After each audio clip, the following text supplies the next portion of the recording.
They're forcing them to take cover. Our Jay Korf is joining us along Fountain Blue Drive with how the situation ended. And this was just less than an hour ago, Jay. I mean, they're still out there. Yeah, that's right. In fact, this scene was just cleared. Riverdale Road was just open, but this harrowing evening started a few hours ago. Imagine this, shots being fired from the balcony of an apartment complex, and authorities had really no idea why this was happening.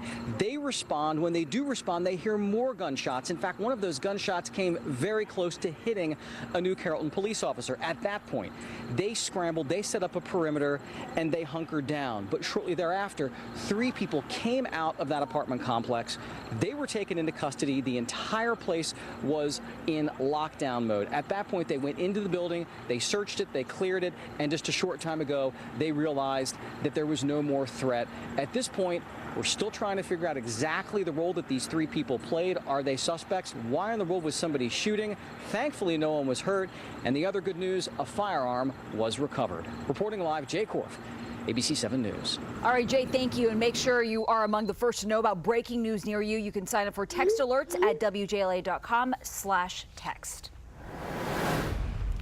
And outside right now, your first forecast at 11. I want to mention we do have one thunderstorm lingering just off to our northeast, now moving out of Frederick County. It lingers for Carroll County up along the Mason-Dixon line until 11:15. Let's hop over to the maps. I'll show it to you from Frederick to Thurmont, basically right along that 15 headed up through Thurmont and over to the north and east over towards Gettysburg. The last of this little heavy pocket of cells pushing through now. But I want to widen out the view because there's still a line of showers way out through West Virginia. Most of this will break up as it comes across the mountains tonight, but that is the cold front that'll bring in the nicer air.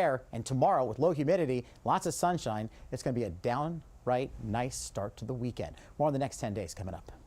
Thank you. And a toppled tree and fallen wire shutting down part of Route 50 tonight. This is near South Street in Fairfax, and drivers should avoid that area while crews continue to clean up. Well, developing right now, stunning video of a gas station gunfire in Northeast. This was last night, and you can see this video is crystal clear. Surveillance capturing everything. The gunmen were seen running backwards and shooting into a car. Now, we first told you about this case as breaking news last night at 11 o'clock. 4 people were shot. 1 of them was killed. Police say they don't know why this happened. They don't have a motive for this, but they have images to show you tonight. They need your help. Take a look at these pictures. If you think you know who these guys are, if they look familiar, if you know something about the shooting, D.C. police very much would like to hear from you. And an active investigation tonight as police say an in-home daycare worker was inappropriately touching children. Our Annalisa Gale now with the latest out of Fairfax. Annalisa? It's scary no matter what. As a parent, you want to put your kids someplace safe. Parents in this quiet Fairfax community are now reluctant about a daycare which was operating inside this house on Kernstown Court. Their hesitations come after the owner of the daycare, Claudio Vargas Lazo, was charged with 3 counts of aggravated sexual battery on Wednesday afternoon. Investigators say he inappropriately touched an 11-year-old and a 9-year-old. I see people drop off their kids though in the morning sometimes before I leave for work. It's very bad because parents are believing in the person and they are leaving the kids with them.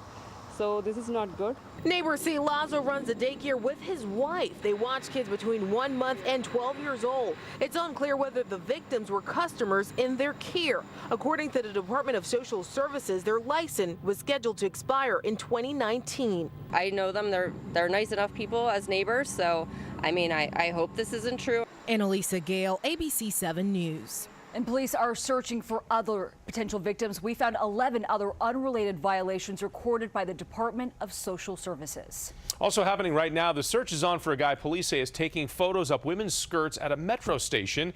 This is happening at Columbia Heights Station. Police have a picture of who they're looking for, and they are asking everyone take a look at the picture and be on the lookout. If you wouldn't want something like that happening to your daughters, your sisters, your mothers, then you shouldn't be doing it to other people, and it's just simply not okay. Now, police say it does appear many of the victims may not even realize that their privacy was invaded. If you have any information about who this guy is, police would like to hear from you in this case. And right now, police in Chicago are looking for 2 college professors accused of murder. And tonight, we are getting word of a new clue in this investigation. Michelle Marsh has been following this. She is at the live desk now. Michelle? Well, Nancy, that new clue is a video message from Northwestern University professor Wyndham Latham. He left it for friends and family, apologizing for his role in the incident. Now, U.S. Marshals aren't telling us exactly what that message said or everyone who received it, but they are talking to those individuals. Latham and Andrew Warren, a staffer at the University of Oxford, are accused of stabbing to death Trenton Cornell Duranlo at an apartment in downtown Chicago. Police were called to the high-rise last week by an anonymous tipster. We were shocked. There's no doubt about it. You know, this place is very safe most of the time. I've been here 14 years. Now, here's another